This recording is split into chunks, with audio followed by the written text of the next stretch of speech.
దానికి పైన మొత్తం కలిపితే 65,000 వాళ్ళు చూపిస్తున్నారు.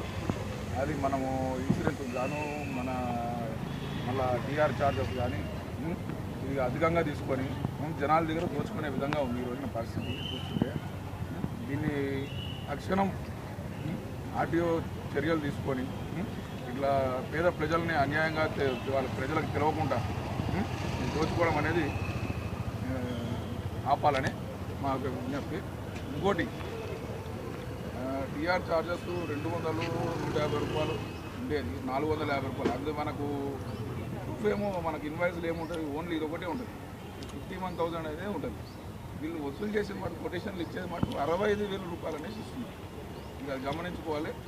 ఈ మిగతా 10,000 రూపాయలు దేనికైనా ఇస్తున్నారు అనేది మీరు చూసి కొద్దిగా ప్రజలకి అన్యాయంగా మోసపోకుండా చూడాలని ఆర్టీఓ మన అందరికీ ఆంధ్రజ్యోతి అందుకు మేము అంతా ఈ కార్యక్రమం చేస్తున్నందుకు మేము కృతజ్ఞతలు.